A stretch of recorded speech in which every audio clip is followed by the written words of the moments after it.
मी Priyanka mini ब्लॉगमध्ये सर्वांचं स्वागत आहे। आणि हा ब्लॉग आहे आपला आषाढी एकादशीच्या दिवशीचा, ज्या दिवशी मी दाभोळला गेलेली आजी आजोबांना भेटण्यासाठी। कारण ते आमच्यासाठी विठोबा रुक्माईसारखेच आहेत आजी आजोबा। बाबा आमचे वारकरी आहेत त्यामुळे, आणि मी भेटली पण नव्हती। तर इकडे पूजा वगैरे करून मी सकाळीच आम्ही निघालेलो, आणि इथे गाडीवरती माझ्या नेमकी डोळ्यात कचरा गेलेला, एवढं दुखत होतं की विचारून सोय नाही। त्यानंतरला इकडे आम्ही नाश्ता केलेला पहिला, कारण मी घाईघाई सगळं आवरलेलं। तन्वीला मी सोबत घेतली नव्हती, तन्वी तिच्या मैत्रिणीबरोबर खेळत होती। आम्ही जाऊन आम्ही रिटर्न येणार होतो, कारण संडे होता आणि त्या दिवशी पाऊस, आदल्या दिवशी खूप पाऊस पडत होता, आणि त्या दिवशी दापोलीत पाऊस पडत होता, पण दाभोळला त्या दिवशी पाऊस नव्हता। तर इकडे तुम्ही पाहू शकता रोड एकदम चकाचक होता, पाऊस काय पडत नव्हता।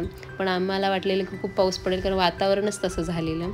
त्यानंतरला आम्ही इकडे पोचलेलो, तर इकडे तुम्ही मस्तपैकी व्ह्यू एन्जॉय करा।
चला, तर आता आम्ही इकडे पोचलेलो दाभोळला।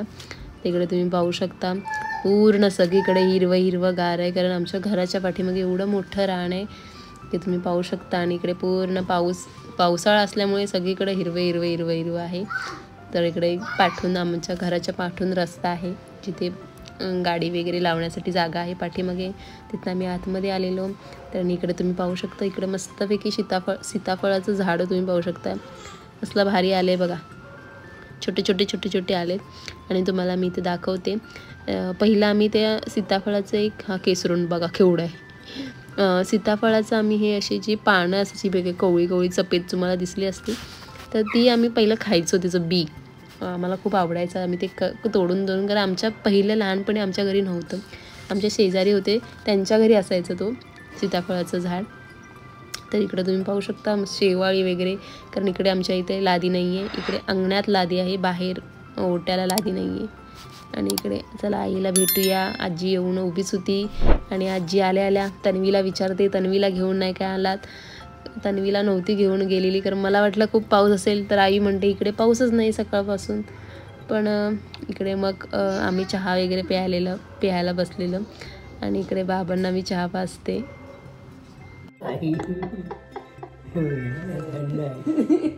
एकदम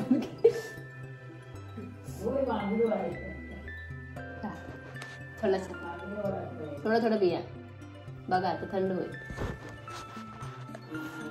आता थंड आली ना।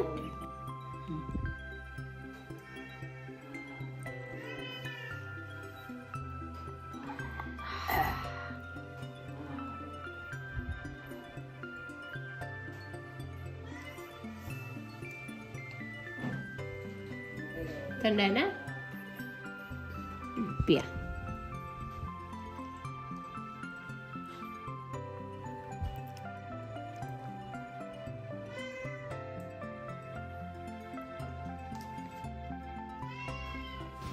तर इकडे तुम्ही पाहू शकता बाबा आमची रेडी झालेली, आणि त्यांना झोप आलेली, कारण आम्ही झोपेतून उठवलेली त्यांना।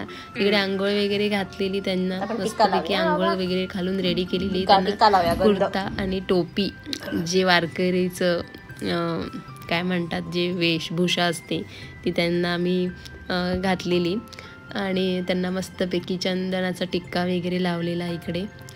कारण बाबा आमचे पूजेचं खूप करायचे. आता त्यांच्याने होत नाही, त्यांना उठता येत नाही, त्यामुळे त्यांना आता एवढं काही करता येत नाही. तर म्हटलं आज आम्ही माझ्या हातून तरी तेवढं होऊ दे, कारण त्याला पण खूप नशीब लागतं आपलं, की आपल्या आई आजी आजोबांची आपण सेवा करणं, आणि ते मिळालं तर त्याच्यापेक्षा मोठं पुण्य आहे. मी कुठल्याही मंदिरात नव्हती गेली अजून सकाळपर्यंत, फक्त मी देवाची पूजा केलेली, त्यानंतर डायरेक्ट इकडे आलेली. तर इकडे मस्तपैकी आजीने आमच्या केशरी कलरची साडी नेसलेली, खूप मस्त एकदम दिसत होते. तर म्हटलं चला आपण एक व्हिडिओ आणि शूट करूया. तर इकडे तुम्ही पाहू शकता आमच्या घराच्या समोर इकडे पूर्ण शेती आहे, आणि इकडे हिरवं रान, आणि अजून तरी खूप, आणि हे आमचं घर छोटंसं माझं माहेरचं घर. आणि मस्तपैकी तुम्ही इकडे व्ह्यू पाहू शकता, एकदम हिरवं सगळीकडे. अजून तरी कमीच आहे, गणपतीच्या टायमाला तर पूर्ण, कारण हे सगळं भात शेती मोठी झालेली असते, त्यामुळे खूप छान वाटतं. त्यानंतरला मग आम्ही सर्वांना भेटून आम्ही निघालेलो घरी यायला. तर इकडे गाडी आमची स्टार्ट करतो. चला झुंझुन कसला आवाज येतो. ब्लॉग पाहत राहा पूर्ण, आणि आवडत असेल तर लाईक शेअर सबस्क्राईब करायला विसरू नका. हे आहे आमचं गावचं मंदिर. ते आत्ता मे महिन्यात 25 वर्ष पूर्ण झालेली सप्त्याला, त्यामुळे इकडे सगळं मस्तपैकी त्याला रंगरंगोटी केलेली होती.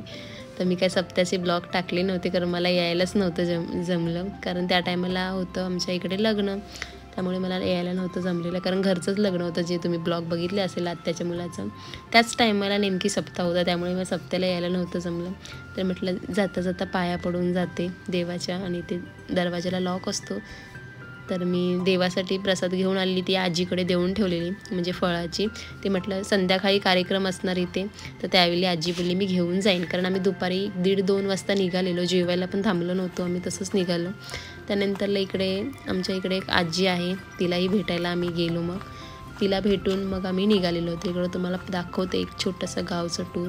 हे आहे आमचं वणवशी भागडीवाडी. इकडे तुम्ही पाहू शकता, खूप मस्त, खूप राहण्यात आहे, खूप आतमध्ये आहे, पण गावी आल्यावर खूप मजा येते, खूप आठवणी. इकडे तुम्ही पाहू शकता घरात माणसं खूप कमी आहेत. गावी तर तुम्ही कुठे कुठे एक म्हातारी माणूस आहेत, नाहीतर माणसंच नाही आहेत. तर त्यानंतरला आम्ही इकडे निघालेलो, पण इथे निघताना पाऊस खूप धरलेला तुम्ही पाहू शकता. तर आम्ही म्हटलं रेनकोट घातलेला, पण रेनकोटवर आमच्या एकही पाण्याचा थेंब पडला नाही, कारण आम्ही जसा रेनकोट घातला तसा पाऊस गेला, आणि दापोलीत पाऊस पडलेला, आणि दाभोळ साईडला पाऊसच त्या दिवशी नव्हता. तर आजचा ब्लॉग कसा वाटला नक्की कमेंट करून सांगा. लाईक शेअर सबस्क्राईब करायला विसरू नका. Take care, bye bye.